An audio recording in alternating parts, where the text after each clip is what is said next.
Quand on a démarré les Fêtes de la Paix en 2012, il y avait une chose très très claire pour nous, c'est qu'on était à contre-courant. Et c'est d'ailleurs presque pour ça qu'on l'a fait, à force d'entendre parler de guerre, à force d'entendre parler de ça va pas, et c'est pas vrai. C'est pas vrai. Je pense que les gens ne savent pas regarder. Il y a tellement de choses qui sont belles, il y a tellement d'initiatives. Rien que la nature, alors il est temps peut-être de réagir, mais il n'empêche. Je ne sais pas si vous regardez en ce moment, c'est splendide. Donc on s'est dit, ben, on va aller dans l'autre sens. Alors j'avais imaginé une petite histoire, certains la connaissent peut-être, d'un extraterrestre qui viendrait sur Terre et qui regarde ce qui se passe. Et qu'est-ce qu'il voit? Il voit une foule de gens, tout le monde va dans la même direction. C'est quand même bizarre, tout le monde va dans la même direction, je vais aller voir pourquoi. Alors il s'approche d'une des personnes au milieu et il dit, mais vous allez là-bas, pourquoi? Il dit, pourquoi on va là-bas? Il y a tous ces gens devant, ils ont fait des études, ils savent ce qu'il faut faire, ils vont par là, ben, on va par là. Bon, alors il va voir devant quand même les gens en question, il dit, et vous là, vous allez par là, et pourquoi? Mais il dit, bah, il y a tous ces gens qui poussent derrière par là. C'est certainement par là qu'il faut aller. et bon, il prend encore un peu de recul et il s'aperçoit qu'au milieu de tout ça, il y a des gens qui sont là-haut, qui se grattent la tête et qui sont apparemment pas très bien, mais on dirait qu'ils ont le cul entre deux chaises, qu'ils ne savent pas quoi faire. Alors il s'approche et il dit, vous, qu'est-ce que vous faites? Ben, nous, on a l'impression qu'ils ne vont pas dans la bonne direction. Mais on ne sait pas, on n'est pas sûr, on n'ose pas. Alors je ne sais pas s'il y en a certains d'entre vous qui se reconnaissent, mais nous pour l'instant on ne sait pas trop et c'est pas terrible, quoi, c'est pas très confortable. Et puis à ce moment-là, il se rend compte qu'il y a quand même pas mal de personnes, quelques-unes qui vont dans l'autre sens. Alors je dis, oulala, pour elle ça va être vraiment difficile. Il va en voir une et il dit, alors vous là, vous allez dans l'autre sens, c'est dur, non? Ben non, pas tant que ça, un peu comme la Claudine. Là, il dit, ben non, finalement, d'abord on mange mieux, on respire mieux, rien que le fait de faire quelque chose, on se sent mieux. Finalement, c'est pas si mal que ça, mais on n'est peut-être pas très nombreux, mais ça peut changer. Et ça va changer, c'est notre proposition, ça va changer. On parle de dérèglement climatique. Et pour nous, c'est ce qu'on avait dit à Alternativa quand ils nous ont demandé de les recevoir, de les accueillir. On leur a dit, mais changer le système et pas le climat, c'est pas suffisant. C'est d'abord se changer soi-même pour changer le système.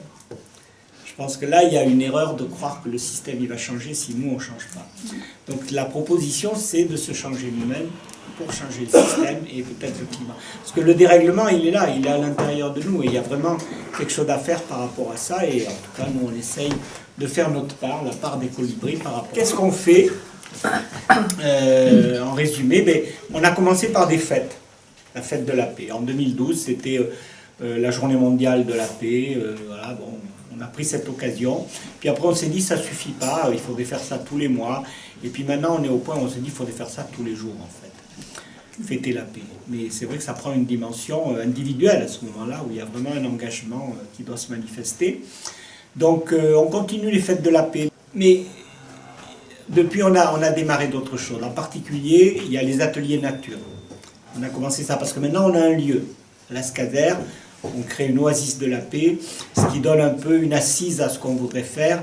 Il va pouvoir y avoir des activités. En ce moment, il y a un chantier participatif, il y a aussi un jardin en permaculture, il y a diverses choses qui vont se passer et on espère demain pouvoir proposer des locaux pour vous accueillir comme on s'accueille ici. Donc il y a effectivement l'Oasis de la Paix, il y a les ateliers nature qui ont démarré, le prochain va avoir lieu le 1er décembre. Il y a les ateliers pour la paix, et en particulier le programme d'éducation pour la paix. Donc ça, c'est qui se concentre vraiment sur la paix individuelle. Il y a, parce qu'on a pris conscience effectivement que pour que tout ça marche, ça ne suffisait pas d'être soi-même bien, mais il fallait aussi le partager. Donc on a les ateliers d'intelligence collective. Donc on s'est formé, on est plusieurs dans l'équipe à être formés, et on propose des ateliers de gouvernance partagée et créative. Ça revient vraiment à s'écouter. On est en cercle et chacun a la même place que les autres. Il y a une égalité dans un cercle. Ce qu'il y a aussi dans un cercle, c'est qu'il y a un centre, et qu'on met quelque chose au centre. En général sous forme de questions, et ça nous amène à bouger. Et qu'est-ce qui se passe? Il y a une transformation qui se fait petit à petit. De la même façon qu'il y a une transformation individuelle, personnelle dans le programme d'éducation pour la paix, il y a une transformation collective qui se fait par le fait de se voir régulièrement, de se mettre en cercle, de s'écouter. Et le plus drôle, c'est que la personne qu'on écoute le moins, souvent, c'est soi-même.